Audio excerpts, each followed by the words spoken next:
So step one, and my kitchen gang is not here yet today, so I'm going to get these started.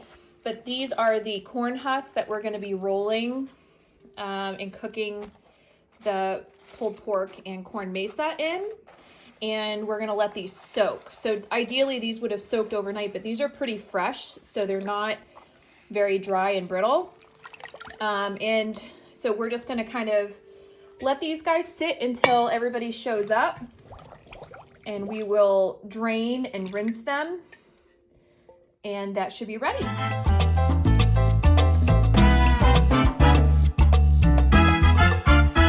Hi, it's Janine, and I'm here at Fox and Crow Farm, and we're making tamales.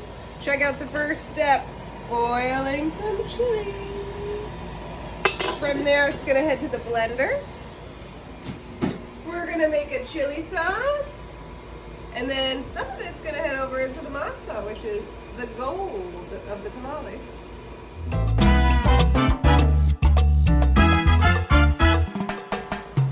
Okay, so I'm in charge of making the mesa. Number one, I don't even know what mesa is. But number two, I was fortunate enough with my friend's help to get all of the ingredients into the mixer, and we are almost at the point where we are going to be adding in the chilies, and then we're going to test it in the water. If it floats, it's good, and then we'll be making a second batch.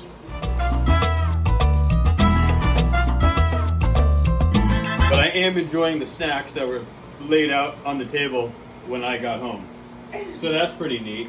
The mesa looks fantastic. I got my apron on so I don't get snacks all over my pants.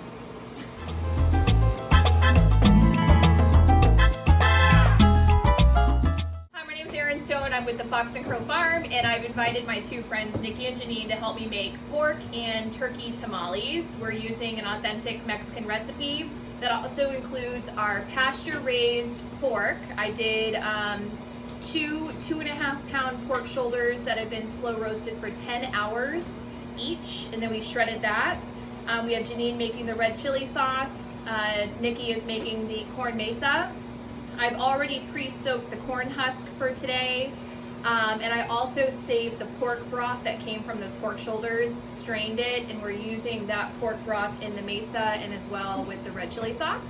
So hopefully everything goes well, and we'll be showing you guys some delicious pork and turkey tamales later on this evening.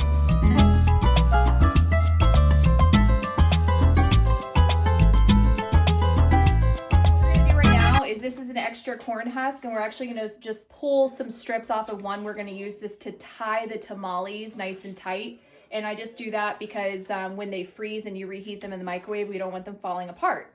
So for the other corn husk, we have a spreader. You can literally spatula and take this out yourself, but the best way to do it is to roll a ball about the size of the palm of your hand, and we're going to press the ball here, use the mesa spreader, push down, and then we're going to put our meat in. This is the shredded pork that now has the red chili sauce that we made from the chili pods.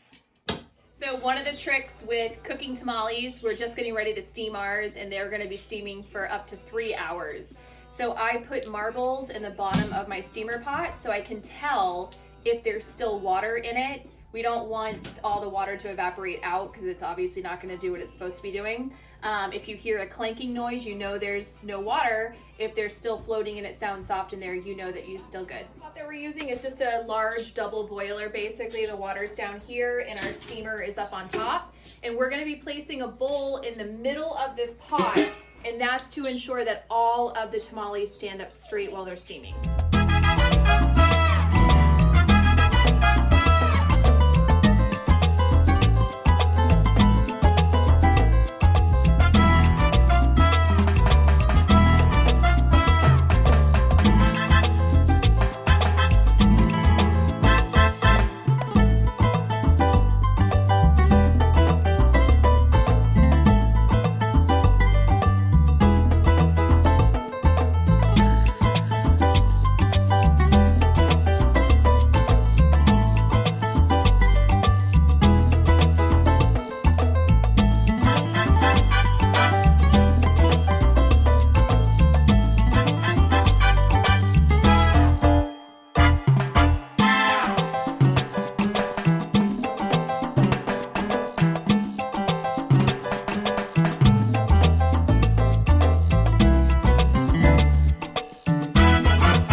we have a mixture of pulled pork and pulled turkey.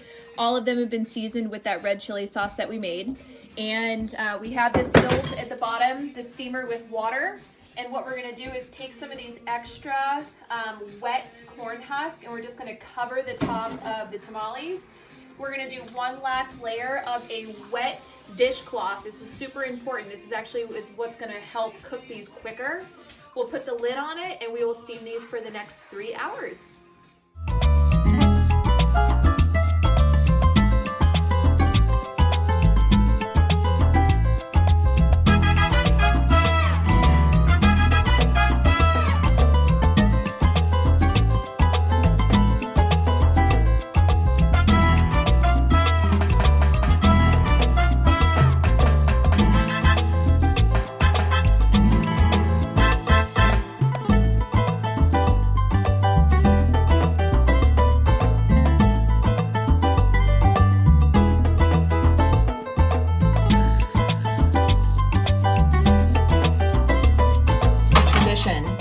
And if people like us don't carry on the tradition, it doesn't exist anymore.